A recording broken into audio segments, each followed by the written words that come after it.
With the holiday season upon us, I thought it would be fun to do some research and do a project with my children on Hippocras. But before we get started, please select thumbs up if you end up liking this video. If you have any questions, post them in the comments below and click subscribe to be updated when new videos come out. Now, on to today's research and then the project that we did. So again, with the holiday season upon us, I decided to do a project. Well, I did the research and then my children helped me with some of that research. And then my children took it upon themselves to do 2 versions of Hippocras. And with their versions, they did non-alcoholic versions, but we'll get more into that later. So first, what is Hippocras? Hippocras is a wine sweetened by spices and sugar. It was served cold and commonly used with white wine. It's similar to mulled wine or wassail. I think the main difference is maybe what spices you use and also if you use red wine versus white wine. After the spices and sugar were soaked overnight in the wine, the mixture was poured through a Hippocratic sleeve, which is a conical linen fabric used to filter liquids. It was originally created by Hippocrates in the 5th century Greece to filter water. So if you look at the picture on the right, this is a medieval interpretation of the Hippocratic sleeve. And as you can see, it's linen fabric that is conical, and then you pour the liquid after you've mixed your spices and anything else you want to put in the wine, but we'll get more into that later. But after you mix everything together, let it sit for however long the recipe says to let it sit for, then you pour that liquid into the sleeve, and then the sleeve helps filter out all of the, we'll say the thick bits. For example, if say you used peppercorns, you would crush up the peppercorns, put that in your liquid, let it sit overnight, and then when you pour it through, the liquid will drip through the fabric while the fabric holds on to those little bits of peppercorn. So that way you're drinking your drink rather than somewhat chewing your drink. A little bit more about Hippocras. When Hippocras was historically made, the lords received Hippocras made with sugar, while lower ranked people received it made with honey. Both sugar and honey are both sugar items, obviously. The difference is sugar came from a sugar cone, while honey came from bees. Hippocras is the predecessor to Spain's sangria. That is a modern drink that most people should recognize or might recognize. And sangria, it's a red wine mixed with fruit and spices. In medieval times, Hippocras was served as a digestive as an after-dinner drink, and it was usually served with something sweet to nibble on. Historically, wine was easily perishable. It was not served as it is today, where you can cork it and it can be shelf-stable for years. By adding spices to the wine as it was starting to go rancid, the spices would help hide the taste and mask it, so that way it was still palatable for drinking. Also, the sugar added to it could help sweeten any wines that were dry. Hippocras was the successor to Greek and Roman versions of spiced wines. And since if you think of Hippocras being related to wassail or mulled cider and all of these being part of the holiday season, that's because after Charles Dickens wrote A Christmas Carol in 1843, in the story there is a drink called the Smoking Bishop, which is mulled wine. And that helped cement Hippocras or wassail as a type of drink that is served specifically around the holidays. This is a recipe from 1591. It's called To Make Hippocras, and this is the recipe that my daughter did. On the left-hand side is the original recipe from 1591. It says to take a gallon of wine, an ounce of cinnamon, 2 ounces of ginger, and so on. On the right-hand side is the modern translation of that recipe. So 1 gallon of wine would be 16 cups of wine. 1 ounce of cinnamon is 2 tablespoons of cinnamon, and so on and so forth. So from that, because, well, we didn't want to do a whole gallon worth of wine, we ended up reducing the recipe by dividing everything by 1/4. And so for this, she did 4 cups. The recipe calls for white wine, but she ended up doing white grape juice to make it a non-alcoholic drink for a child.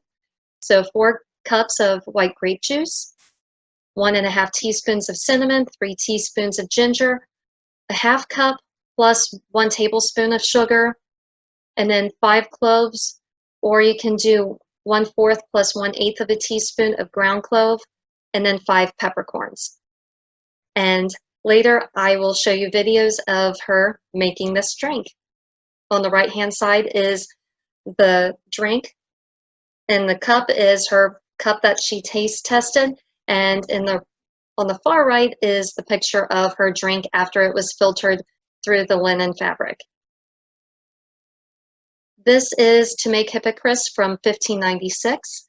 This is the recipe that my son did, and with this one it's similar to the 1591 recipe. Take a gallon of white wine, sugar, but it's 2 pounds rather than 1 pound sugar, and then also has cinnamon, ginger, and so on and so forth. The difference is this recipe also includes a couple of items that were not in the 1591 recipe, such as mace or grains of paradise.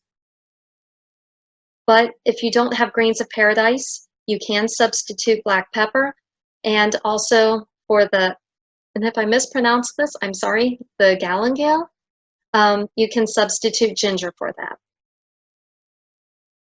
And again, we did not need to do 1 gallon worth of this, so everything was divided by 1/4. So here is his reduced modern recipe. So 4 cups of white wine, or he used white grape juice, 1 cup plus 2 tablespoons of sugar, 2 teaspoons of cinnamon, 2 teaspoons of ginger, 3 peppercorns, 1/4 of a teaspoon of mace, and 1/4 of a teaspoon of clove.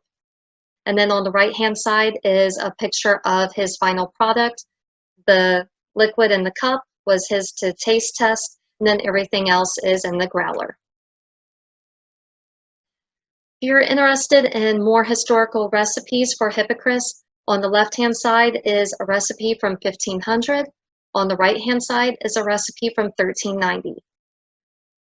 Here are more historical recipes. The one on the left is from 1626, and the one on the right is from 1730. And if this still isn't enough for you, here are even more historical recipes or books that you can find the recipes in. From 1393, 1508, 1529, 1555, on and on and on, up through 1850. There are many varieties of Hippocras. Some of them are similar, some of them are a little different.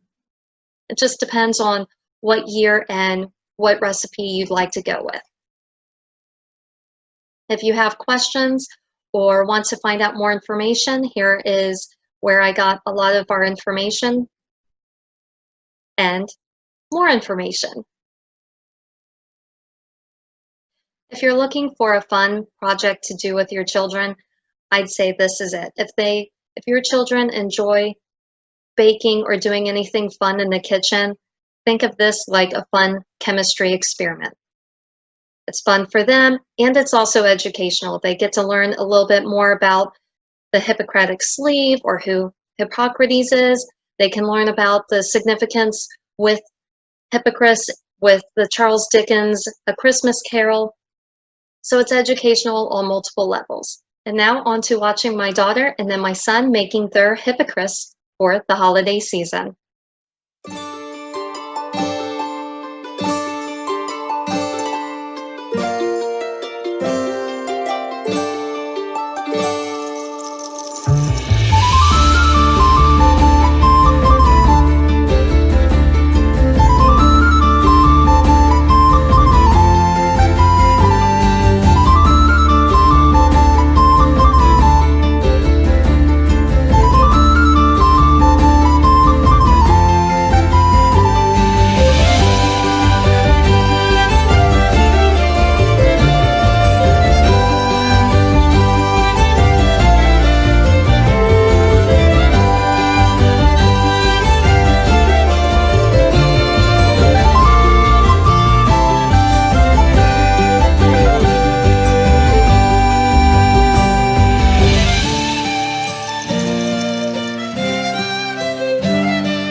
Again, if you have any questions, please feel free to ask, post them in the comments below, and remember to click subscribe. Thank you for watching.